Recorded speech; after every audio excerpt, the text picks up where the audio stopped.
ফুলো কাইটি ঐ ভাল কথা কৈছ তই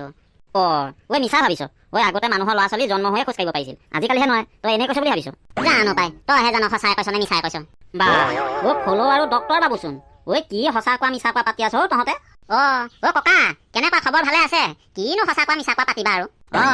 আমাৰ ককাও ঠিক টাইমত এণ্ট্ৰি মাৰিছে দেই ককা তুমিয়ে কৈ দিয়াচোন আগতে বাৰু সত্য যুগত মানুহে জন্ম হৈ খোজ কাঢ়িব পৰা নাছিল নে আজিকালিহে নোৱাৰে হয় নাই বাৰু কোৱাচোন তোন আকৌ আগৰ যুগৰ মানুহে জন্ম হৈয়ে খোজ কাঢ়িব পাৰিছিল এতিয়াৰ মানুহেহে জন্ম হৈ খোজ কাঢ়িব নোৱাৰে বা কি আচৰিত ককা সঁচাই কৈছানে তুমি মইনো বাৰু তহঁতক মিছা কথা কমগেনে তহঁতৰ মোৰ কথাবোৰ বিশ্বাস নাই হোৱা যদি তহঁতৰ প্ৰশ্নটোৰ উত্তৰ মই এটা পবিত্ৰ কাহিনীৰ মাজেৰে দিব বিচাৰিছো শুন তেতিয়াহ'লে মজা হ'ব মজা হ'ব মজা হ'ব তেতিয়া কোৱা কাহিনীটোকে শুনো তেতিয়া এদিন দেৱঋষি নাৰদে বিষ্ণুৰ ওচৰলৈ গৈ বিষ্ণুক ক'লে হে বিষ্ণু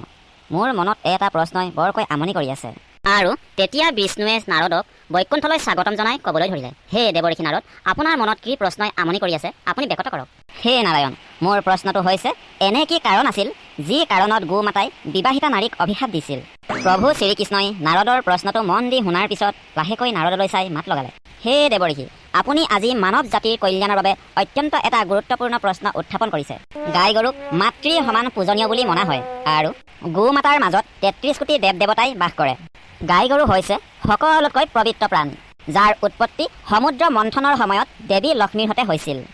ককা হ'ব মোৰ সময়ো বেছি নাই এতিয়া মূল কাহিনীটোলৈ আহা সেয়াহে ভাল কাহিনী এটা সম্পূৰ্ণকৈ শুনিবলৈ তহঁতৰ সময় নাই তেতিয়াহ'লে মূল কাহিনীটোকে শুন অলগদ্ধহঁত দেৱঋষি নাৰদক উদ্দেশ্য কৰি ভগৱান বিষ্ণুৱে কাহিনীৰ মাজলৈ আগবাঢ়িলে হে দেৱঋষি নাৰদ এসময়ত দক্ষ দেশত এজন কৃষকে বাস কৰিছিল আৰু সেই কৃষকজনৰ নাম আছিল জ্ঞানু আৰু সেই কৃষকজনৰ এজনী গাই আছিল সেই গাইজনীৰ নাম আছিল নন্দিনী আৰু কৃষক জ্ঞানুৱে গাইজনীক সদায় চৰাবলৈ নিছিল নন্দিনীক জ্ঞানুৱে বহুত মৰম কৰিছিল ঠিক একেদৰে গাইজনীয়েও জ্ঞানুক বহুত ভাল পাইছিল গাইজনীৰ এটা পোৱালীও আছিল এইদৰে বহু বছৰ গাইজনী আৰু পোৱালীটোৰ জ্ঞানুৱে সেৱা শুশ্ৰূষা কৰি গৈছিল আৰু গাই নন্দিনীয়েও গাখীৰ দি জ্ঞানুৰ পৰিয়ালক এটা উপাৰ্জনৰ পথ দিছিল কিছুদিনৰ পিছত একেখন গাঁৱৰে কৃষকৰ জীয়াৰী শালিনীক জ্ঞানুৱে বিয়া পাতি আনিলে শালিনী দেখাত বৰ ধুনীয়া আছিল যদিও তাইৰ মনটো বৰ লোভী আছিল বাহ ককা বৰ মজা লাগিছে দেই তাৰপিছত যি দিনা ধৰি জ্ঞানুৰ ঘৰলৈ শালিনী বিয়া হৈ আহিছিল সেই দিন ধৰি জ্ঞানুক ইটো লাগে সিটো লাগে বুলি কৈ বৰ অশান্তি দিবলৈ আৰম্ভ কৰিছিল শালিনীয়ে তাইৰ স্বামী অৰ্থাৎ জ্ঞানুক দুৰ্ব্যৱহাৰ কৰিছিল তাইৰ কথামতে নচলিলেই জ্ঞানুক গালি দিবলৈ অলপো ভাবি চোৱা নাছিল অশ্লীল শব্দৰে গালি গালাজ পাৰিছিল তাৰপিছত কি হ'ল শুনি যা আকৌ শালিনী সদায় শোৱাৰ পৰা দেৰিকৈ উঠিছিল আৰু দেৰিকৈ ভাত বনাইছিল আৰু থাকি যোৱা বাঢ়ি আহাৰখিনি সেই গাইজনী অৰ্থাৎ নন্দিনীক খাবলৈ দিছিল এনেকৈ লাহে লাহে দিন বাগৰিবলৈ আৰম্ভ কৰিলে এদিন হঠাতে শালিনীৰ মনলৈ এটা বুদ্ধি আহিল তাইৰ এডাল সোণৰ চেন পিন্ধিবলৈ বৰকৈ মন গ'ল আৰু সেই কথা গিৰিয়েকক কৈ তাই সোণৰ চেনডাল ল'বলৈ মান্তিও কৰালে আৰু ক'লে শুনক আমাৰ এই গাইজনী পোৱালিটো এতিয়া কোনো কাম নাই গতিকে ইয়াক যদি বিকি দিয়া যায় তেতিয়া সোণৰ চেনডাল লওঁতে কেইটকামান পইচা সহায় হ'ব জ্ঞানুৱে কিন্তু প্ৰথমতে শালিনীৰ কথাত সন্মতি দিয়া নাছিল যদিও শালিনীৰ ককৰ্থনা মৰ্মে মান্তি হ'বলৈ ৰাজি হ'ল তাৰপিছত আৰু যেদি পত্নীৰ কথামতে জ্ঞানুৱে নন্দিনীৰ পোৱালিটো বিক্ৰী কৰি দিলে পোৱালিটো বিক্ৰী কৰি দিয়াৰ কাৰণে নন্দিনীয়ে মনত বহুত দুখ পাইছিল ঠিক সমানে সমানে জ্ঞানুৱেও মনত বহুত দুখ পাইছিল কিন্তু বেচেৰা জ্ঞানু কি কৰিব অহংকাৰী পত্নী উপায়ো নাই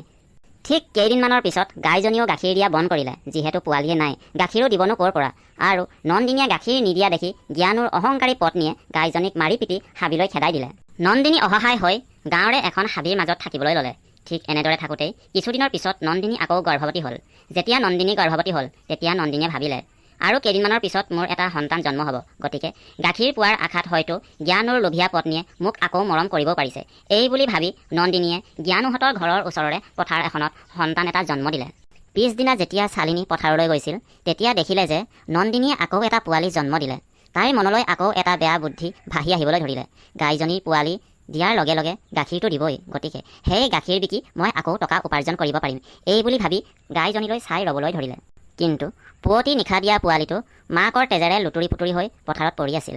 পথাৰত থকা জেং জাবৰত ঘহনা খাই পোৱালিটো কিছু আঘাতপ্ৰাপ্তও হৈছিল নিজৰ সন্তানৰ দুখ সহ্য কৰিব নোৱাৰি নন্দিনীয়ে শালিনীক ক'বলৈ ধৰিলে হে দেৱী মোৰ এই নৱজাতক পোৱালিটোক উদ্ধাৰ কৰা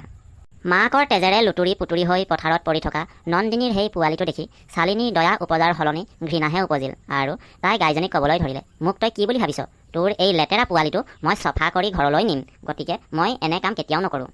এই বুলি কৈ চালিনীয়ে নন্দিনী আৰু নন্দিনীৰ পোৱালিটোক পথাৰতে এৰি ঘৰমুৱা হৈ গুচি আহিল। চালিনীয়ে তেনেকৈ পোৱালিটো এৰি থৈ অহা দেখি গাইজনীৰ মনত বহুত দুখ লাগিল আৰু তাই মনে মনে ভগৱানক প্ৰাৰ্থনা কৰিবলৈ ধৰিলে। হে ভগৱান,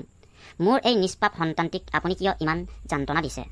প্ৰভু, আমি এনে কি মহাপাপ কৰিছিলোঁ যি পাপৰ কাৰণে নিজৰ সন্তানৰ এনে অসহায় অৱস্থা চাই থাকিব লগা হৈছে? গাইজনীৰ এনে কৰুণ প্ৰাৰ্থনা শুনি স্বয়ং শ্ৰীকৃষ্ণ সেই স্থানত প্ৰকট হ'ল আৰু প্ৰকট হৈয়ে ভগৱান শ্ৰীকৃষ্ণই গাইজনীৰ লগতে সমস্ত জীৱ জন্তুকে আশীৰ্বাদ কৰিলে যে আজিৰ পৰা সকলো জীৱ জন্তুৱে সন্তান জন্ম দিয়াৰ পিছতেই সিহঁতৰ সন্তানে খোজকাঢ়িব পাৰিব।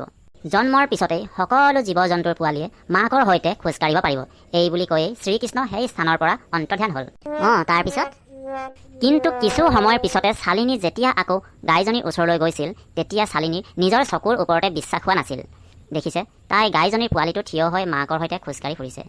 এই কথা তাই সহ্য কৰিব নোৱাৰি লাহে লাহে পোৱালিটোৰ ওচৰলৈ গৈ পোৱালিটোক ঠেলা মাৰি পেলাই দিলে। পোৱালিটোক ঠেলা মাৰি পেলাই দিয়া দেখি নন্দিনীৰ বহুত খং উঠিল